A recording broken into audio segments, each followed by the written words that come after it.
Welcome to Dr. Warrick's podcast channel. Warrick is a practicing cardiologist and author with a passion for improving care by helping patients understand their heart health through education. Warrick believes educated patients get the best health care. Discover and understand the latest approaches and technology in heart care and how this might apply to you or someone you love.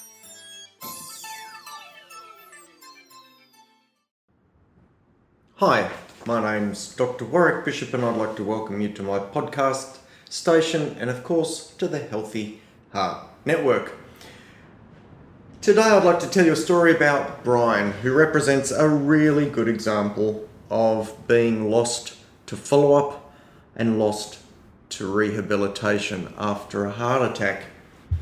Brian was about 65 years of age when he came to see me. It turns out that he'd had a heart attack about 10 years earlier.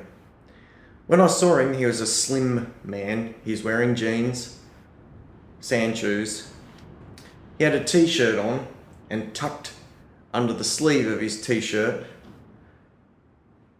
on his left shoulder was a packet of cigarettes. He looked older than his stated years, and I think that was related to probably a hard life, but to a large degree the cigarettes, which I'm sure were contributory to his heart attack at a young age. Brian came in and sat down, and the referral basically said something like, hasn't seen a doctor for 10 years after his heart attack, please assess. Well, I started talking to Brian, and I don't know if you can relate to this, but it became very apparent to me that he just didn't like me. He was angry. He was, there was a real drop in the temperature in the room. And honestly, it was uncomfortable. I almost felt like this person was directing that anger at me. So much so that 5 or 10 minutes into the consultation, I said, look, Brian, I'm going to just take a different tack here, but I can't help but feel you're angry at me. And I don't understand why. We've never met before. I didn't ask you to come here. Your doctor sent me a referral and you've come of your own volition. And yet you seem to be really cross at me. And yet what I would like to do is try and help you if I possibly can. And it's really hard to try and help someone who's almost threatening. I said, so look, if you don't want to be here, that's absolutely fine. Please. It's been nice to meet you and I wish you the very best. If you'd like to go, that's absolutely fine. But if you would like to stay, we've got to get on a bit better, and you can't sit there being angry at me because it's uncomfortable and I really can't help you. Well, believe it or not, Brian actually took a breath after that and said he just didn't like doctors. I said, well, that's reasonable, but still, you don't know me. And I said, my experience is generally people don't really not like doctors because that's a bit of a generalization, and often doctors are quite nice people. I mean, we have families and mothers and fathers and siblings, and, you know, often we can be quite nice people. I said, my experience is that when patients say they don't like doctors, what they're really saying is that they're scared of what's associated with seeing a doctor. And for you, I imagine that you're scared about what happened to your heart 10 years ago and what might happen in the future. Anyway, believe it or not, Brian loosened up a bit, and he did soften up. He did engage in the consultation, and I had the chance to go through his past history, look at his current medications. I could look at where his cholesterol levels were, and because he hadn't been seen for 10 years, there's a whole lot of stuff we could do with his cholesterol, for example, because the parameters had changed. We could look at his blood pressure and also really get a good handle on his symptoms. And for a guy who was really quite young in the scheme of things, he was limited in terms of what he was able to do. Look, I spent a bit more than a standard consultation with Brian because I knew there was every chance I would never see him again. And what I did was in a systematic way, try and think about all the things that could or should be done for him. And I tried to prioritise those and really wrote back to the GP with a checklist, if you like, of about 6 or 7 different things to implement. The first thing might have been to have add in a little bit of beta blocker. The second thing might have been to have added in a little bit of isosorbide mononitrate, both those agents to help with anginal type symptoms and maybe improve function. I may have suggested an ACE inhibitor because of his previous heart attack and scars so that we could help with remodeling of the heart. Look, I can't remember the items, but basically I created this shopping list for the GP to work through when Brian presented back to the GP in the future, thinking I would never see him again. So, and I tried to prioritise that item list, if you like, so that the first on the list would give the most bang for the buck for Brian.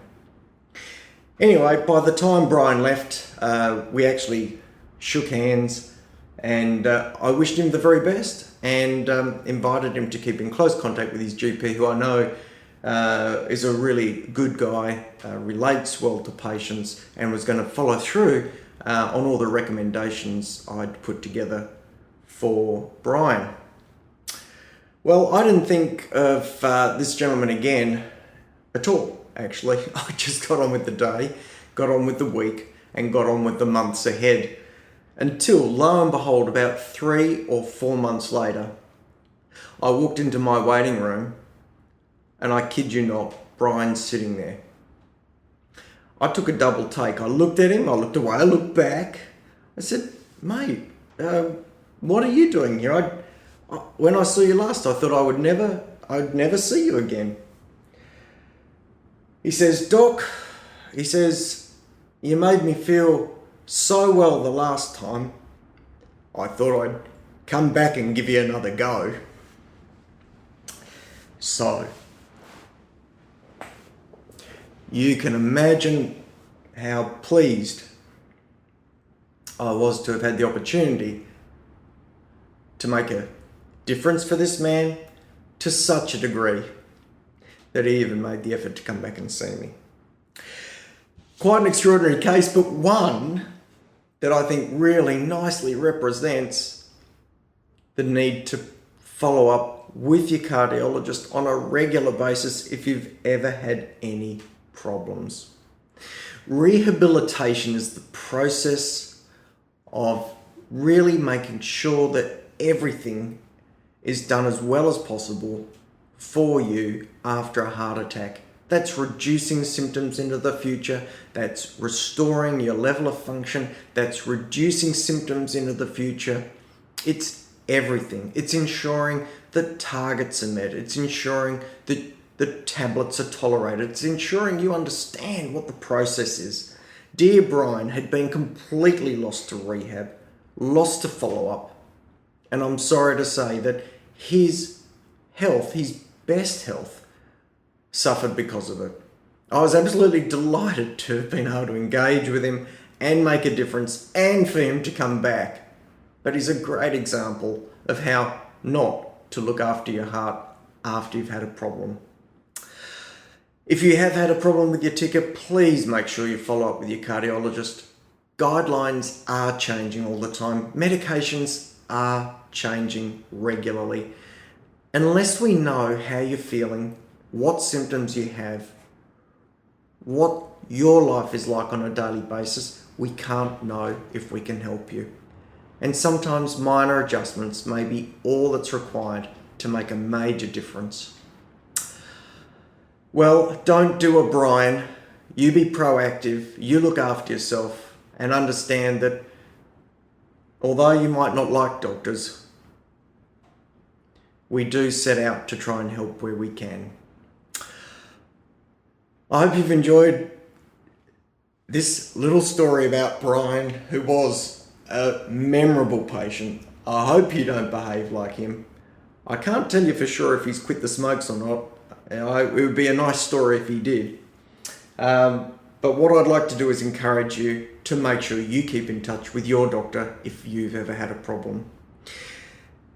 I hope you've enjoyed this story. If you have any queries or questions, then our email is members@drwarwickbishop.online. drwarwickbishop.online. Please drop us a note, ask any questions. If you have any suggestions for future podcasts, let us know. As always, thank you so much for taking the time to listen. I wish you the very best health, and please don't die from a heart attack. Goodbye.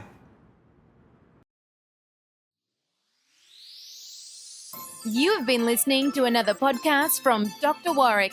Visit his website at drwarwickbishop.com for the latest news on heart disease. If you love this podcast, feel free to leave us a review.